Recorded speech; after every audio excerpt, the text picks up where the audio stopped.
I'm walking down the street on clouds instead of the concrete I'm dancing through.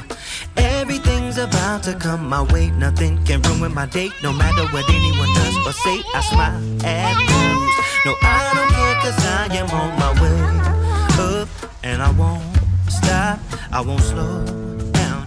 Steady on my feet, I'm gonna rise up. No, I won't stop, it is mine.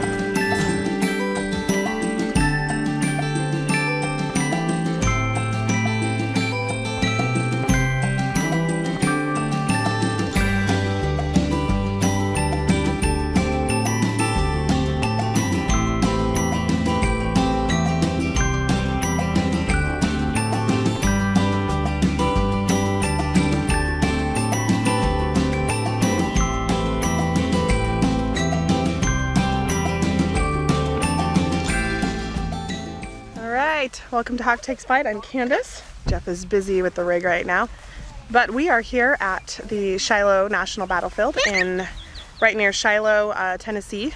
It's kind of close to Savannah as well, and we are here to learn about what was the I'm holding on to Liberty's hand too. What was the bloodiest battle in the Civil, actually not just in the Civil War, but it was the bloodiest battle in American history up to this point. Now this battle happened in April of 1862. I can't remember the exact dates. I think that was April 6th and then April 7th. Then the Union was over here encamped near this area, and General Grant was there, and so was General Sherman, and they're not thinking that the Confederates were coming, but the Confederates had a camp down near Corinth, and when they had that camp, they actually snuck up on the Union. There was 40,000 Confederate soldiers that snuck up on the Union and began this battle, and they were not aware that they were coming. There was I think it was two brigades or two scouts, I can't remember exactly, but they had found the Confederates coming, and they started shooting so that the Union would know that they were on their way, and they heard the shells firing, and that's how the Union found out that they were right there, pretty much on top of them.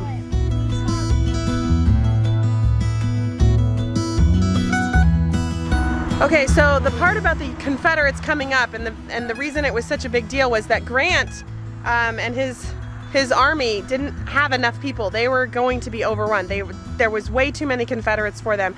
So what he did was he ended up pulling back all of his men. So when they first started fighting, though, let me back up. As they first started fighting, none of the officers knew where anybody was because they were taken by surprise. They had no idea a battle was coming, so there was just chaos. And so Grant rode around and he tried to get everybody together and find everyone and say, get your men in lines. And as he is ordering all of that to happen, eventually he had to get them to retreat back. So they lost a lot of land. They ended up losing a lot of land, but they were doing that to form better lines, to hold it, because he was waiting for his reinforcements from the other generals that were on their way. And they held it there for a while. Something significant that we learned about this Battle of Shiloh was that this was the start of the Union coming down south into the Tennessee area. It was just the beginnings of the Union pushing their way down into this Confederate area to take control and command of this area. My grandma told me this thing where they couldn't even step on the ground, and they had so many bodies they couldn't even step 1 foot on the ground without stepping on something. Yeah, that's pretty sad though, isn't it, Faith? I think that many people had died.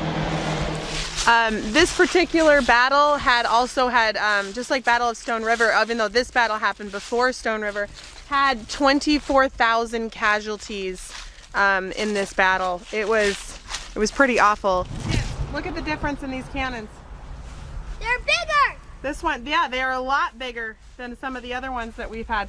Let's find out what is this one, because this is huge. So in Stone River they had 6 and 12 pounders. I don't even know what this is. Looks like it.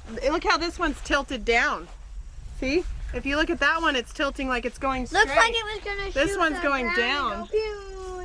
Maybe because this is a hill area. So you see how that one's facing down, Jake? This one's little tiny and short. Yeah, I saw that. Oh, but let's check the big barrel on it. Oh, that's not a small barrel though, by any means. I can fit my whole head in there. This is what this It's is too Wow. high. the horse You know what? Jacob could fit his head in there. It would knock your head off if it hit you. Apparently we're watching two wasps battle on the battlefield. That's what it's called, battlefield. That's why they call it battlefield. Oh, but it's so cool to watch it. He's trying to take them up and then... Why are they battling? Whoa, whoa, whoa, they're getting loose. Bottom back up. Why are they fighting? Because one wants to be the queen. The other one. Or the king. The king or the queen. It's either the king or the king. I don't know. I think the boys battle. It's the king and the king. They're trying to be king. This is sad. It's probably How a about we just 57 step on them or both and 56, end this misery? No. Let's call it a draw. No, it's part of the ecosystem. Okay, the Battle of the Wasps was a draw. They separated and we ran. Okay, so I think it was the general or someone who was laying on the... Everyone was laying on the ground and You mean all the soldiers? Yeah, and you couldn't even touch the grass. It would just be bloody men. Yep, all over. What would that be like, Emma? That would be scary seeing people dead. Dead or hurting or bleeding. Sad. Yeah, very sad. War is very sad, isn't it? That, So we're doing a junior ranger program. We're here at the cemetery. You can see some more of these graves from the Battle of Shiloh. The kids are to look up two specific soldiers and find their graves and find out what states they served in. But wow, I mean, when you see, just like at the Battle of Stone River, when you see this many graves, it really wears on your soul.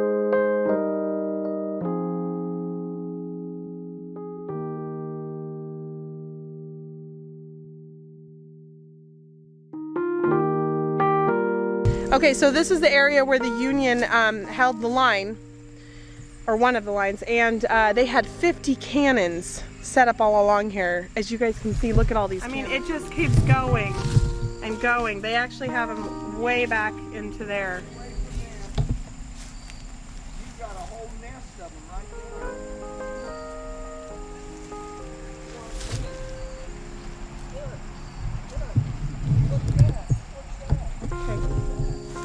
there. okay, so some of these, well, is it all or some?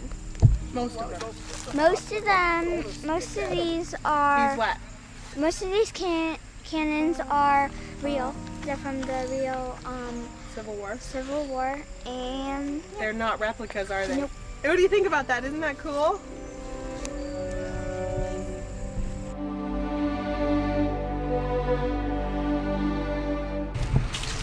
So I am now walking in the area that they called the Hornet's Nest, and actually that was a name given by the Confederates because the Union Army was holding this particular area, and it was there were so many cannon shots fired and so many bullets through the air that the Confederates said it sounded like a swarm of angry hornets.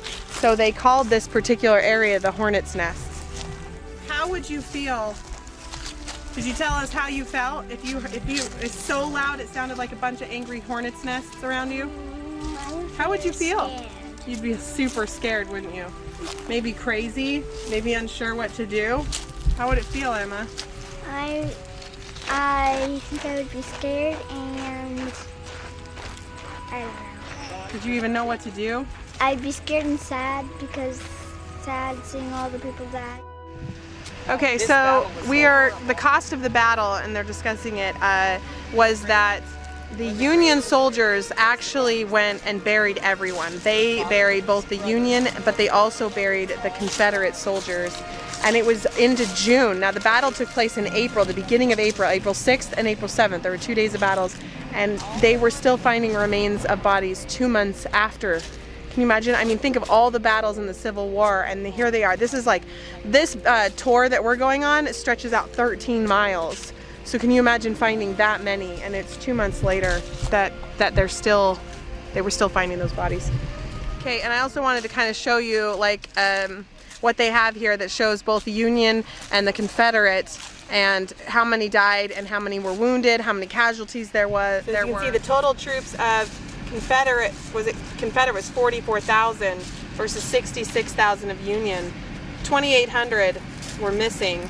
They both had about the same dead and about the same wounded, But as far as missing, there were far more Union soldiers missing. My guess, and my mom's guess, is that they probably fled. When the 40,000 Confederate troops came up and there was mass chaos, they probably just ran and scrambled, is my guess. That's why there's probably so many missing. Johnson was the highest ranking Confederate general, highest ranking officer, that's what I'm looking for, who died. There is a bug on my lens. Okay. Johnston was the highest ranking Confederate officer to die in the Civil War. And like I said, he I don't know if his leg was numb or if it was from a previous injury or something, but he couldn't really feel one of his legs and he got shot in it. And he knew he got shot in it, but for whatever reason he didn't pay much attention to it, whether it's because it was numb from riding or something. But anyway, he ended up bleeding to death during that battle, and so that's how he died. So here is a picture depicting Johnston and his leg right there that fell. So most of the time when you get a fatal wound, you end up getting it like somewhere, you know, in the heart or the chest or just somewhere like that. Well, because he had it in his leg, it says here, Colonel William Preston, he searched, but he found no visible wound upon his body. He expired without pain a few minutes after, and about 15 minutes after he received his death wound. Okay, so this pond that is behind me here, they call this the Bloody Pond because it was the only source of water, drinking water in this entire area. And both soldiers from both sides, as well as horses, would all come here to drink. Well, when they're wounded and or they're dying, it ended up that the blood would trickle down into the water, and it got to the point where it was very red. So they started to call it Bloody Pond. Oh, I can't imagine. So after the first day of battle, which, you know, Ulysses S. Grant was waiting for his troops for reinforcements, so that's why he pulled back on the land. And down here on this Tennessee River was where he had gunboats and reinforcements that were coming in that night. So on Sunday night, which was the first night, the 6th, he ended up having, it was raining that night, and but they came in on at night. So the next morning, you've got fresh recruits. Now granted, they're coming in and they're seeing all the wounded and stuff into the middle of the battle, but they were fresh recruits, whereas the Confederate army was very worn down from having fought during that whole day. So it was that made a huge difference for the Union, that were able to take back the field that they had lost on Pittsburgh Landing, and they were able to take back what they had lost, and eventually the Confederate army retreated. So I don't know that you call it a success or not, but they did just retreat. So it lost a lot of lives, but nobody really gained or lost, other than that the Union just kept where they were. Speaking of worn out, I'm worn out.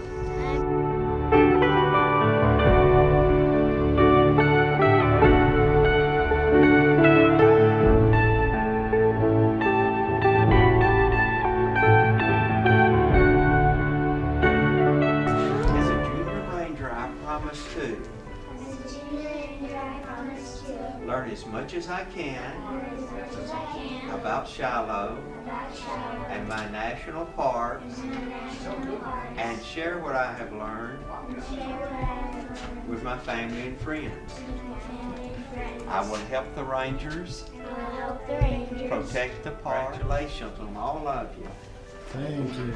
Say thank you. Now, let me hand out badges. 2, 3, Look at this. and 4. They're